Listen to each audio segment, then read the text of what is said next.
नमस्कार, आप देख रहे हैं डीसीपी न्यूज़। मैं हूं चांद खान। आप जैसा कि जानते हैं कि लखनऊ राजधानी में चुनाव का माहौल चल रहा है और सभी जगह कुछ जगह चुनाव हो चुका है, कुछ जगह चुनाव होना बाकी है। वहाँ भी तैयारियां चल रही हैं। चुनाव प्रचार बहुत ज़ोरों शोरों से चल रहा है। और ऐसे में हम एक वरिष्ठ सपा कार्यकर्ता से आपकी मुलाकात कराएंगे, जिनसे मन की बात पूछेंगे और उनके मन की बात जानेंगे और जनता तक के लिए पहुंचाएंगे। उनसे बात करते हैं। जी, आप अपना तो हमारे दर्शकों को पहले तो परिचय दीजिए। मैं गंगा प्रसाद यादव, समाजवादी कार्यकर्ता और एकता नगर लखनऊ। जी, गंगा प्रसाद यादव जी, आप ये बताइए, इस समय चुनाव का माहौल बहुत ज़ोरों शोरों से चल रहा है। इसमें चुनाव तो सपा की लहर है, लेकिन बीजेपी अपने छल के बदौलत, जैसे आपने लखनऊ में देखा, जो ईवीएम जहां रखी हुए हैं डार्क रूम में, वहां पर सिटी मजिस्ट्रेट का पोस्टर लगा करके घुसने का प्रयास किया, जिसमें हथौड़ी, ताला और प्लास और 2 नए ताले और ब्रास-सील आदि लेके पहुंचे थे, लेकिन वहां पार्टी के कार्यकर्ता मौजूद थे तो असफल हो गए। तो डार्क रूम तोड़ना चाहते थे। ऐसे में क्या लगता है आपको कि ये लोग क्या करना चाह रहे हैं? ये पूरी तरीके से हार चुके हैं, लेकिन अपने छल बल के और सत्ता के प्रयोग से और सत्ता में पुनः आना चाहते हैं। आपको क्या लगता है, इस बार सपा की सरकार बनेगी? मेरे हिसाब से तो बनना चाहिए। पूरी आम जनता बदलाव चाहती है। जनता बीजेपी से त्रस्त हो चुकी है, इसलिए हर चीज़ में महंगाई, और सबसे बड़ा मेन मुद्दा ये है, जब से 14 से बीजेपी आई, सारी सरकारी संस्थाएं हमारे श्री माननीय प्रधानमंत्री जी बेचे दे रहे हैं। जो विडम्बना है, आगे भविष्य, बच्चों का भविष्य और जॉब गवर्नमेंट का रहेगा नहीं। आज देख लीजिए, जो रूस का वहाँ आक्रमण हुआ है, यदि एयर इंडिया न बेचा गया होता तो उसका सहयोग। कैमरे की तरफ नजर थोड़ा सा कर लीजिए, दर्शकों को भी दिखाते रहिए। तो ऐसा है कि आज ये समस्या बच्चों की नहीं होती। 20,000 अपने इंडिया के बच्चे फंसे हुए हैं, और हमारे प्रधानमंत्री जी, हमारे प्रदेश के मुख्यमंत्री जी अपने चुनाव प्रचार में मस्त हैं। ये नहीं देख रहे हैं कि हमारे प्रदेश के बच्चों के साथ क्या स्थिति हो रही है, उसको गंभीरता से उन्होंने कुछ मन की बात नहीं बोला इस टॉपिक पे। वो मन की तो बात आज तक 14 से बोले रहे, इसके अलावा बोले क्या है? इसके अलावा तो बोलने कुछ बना नहीं। अभी आज मैंने पेपर में पढ़ा है, दैनिक जागरण में निकला है कि प्रधानमंत्री की मदर के वजन के बराबर मंदिर बनारस में वो सोना लगाया जा रहा है। तो सोने से क्या लाभ है? मतलब केवल दिखावा है।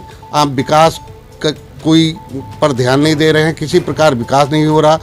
और जितना युवा बेरोजगार है इस समय, 14 से हुआ, इतना कभी नहीं हुआ। इसके पहले अखिलेश सरकार आई, जो 10 साल 15 साल से कैजुअल पर अथवा वेतनभोगी कर्मचारी थे, हर विभाग में उनको विनियमितीकरण किया गया। लेकिन हमारे जब से बाबा जी बैठे हैं, हमारे माननीय मुख्यमंत्री जी, तो वो संविदा भी ख़त्म किया, आउटडोर सर्विस से रखना चाहते हैं और उस तरीके काम कर रहे हैं। इसलिए पब्लिक इनसे हर तरह, और क्या किया है कि चुनाव आ गया है, डबल राशन, चुनाव के लालच में पब्लिक को बेवकूफ़ बनाने, डबल राशन का दे करके कहते हैं हमारा नमक खाए हो, हम नमक खाए हो तो वोट देना है, इस तरीके के है।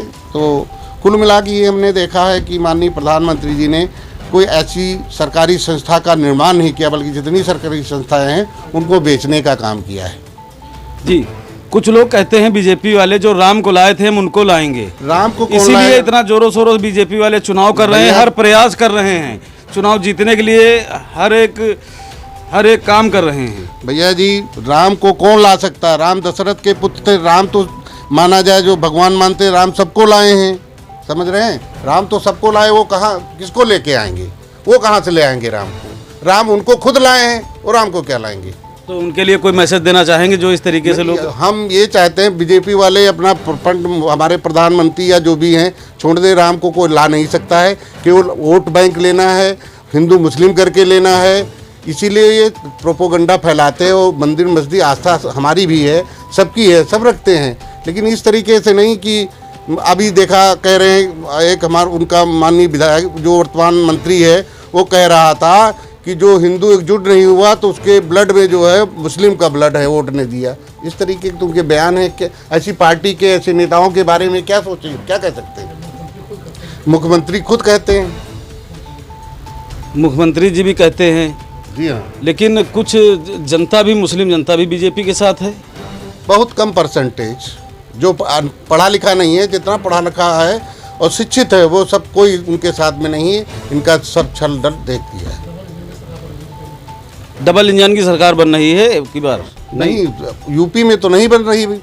ये 5 राज्यों में ज़्यादा से ज़्यादा 5 राज्य सरकार नहीं बना पाएंगे। जैसा पब्लिक की, मैं शहर में भी रहता हूँ, देहात में भी हूँ, तो जैसा इनका चल रहा है 5 किलो राशन दे रहे हैं और 5 किलो राशन दे रहे हैं और 50 कुंटल काश्तकार का जानवर खा जा रहे हैं। 2000 रुपया दे रहे हैं और डीजल और पेट्रोल आदि महंगाई कितनी बढ़ा दिया, उससे दूना वसूल रहे हैं। जानवरों के लिए तो गाय और सांडों के लिए तो गौशाला भी बनाए गए हैं। गौशाला नाम कहने भर के मात्र है। गौशाला में न कोई व्यवस्था है, न कोई वहाँ जानवर ले जाते हैं, 2 दिन बाद फिर छोड़ देते हैं। ये केवल ड्रामा करते हैं, है कुछ नहीं। यहाँ तक कि आप क्षेत्रों में चले जाइए, काश्तकार रात रात जो है जगता है, लाठी लिए खेत में बैठा है, तब वो थोड़ा बहुत पैदा कर पा रहा है और तार भी लगाया है, बैठा भी है। और गौशालाओं में कुछ दम नहीं इनकी। आप देख रहे थे डीसीपी न्यूज़। हमारे साथ गंगा प्रसाद यादव जी थे, जो कि समाजवादी पार्टी के वरिष्ठ कार्यकर्ता हैं। उन्होंने अपनी मन की बात कही, अपने विचार अपने सारे बताए हमें। कैमरामैन मोहम्मद वाजिद के साथ चांद खान, डीसीपी न्यूज़, लखनऊ।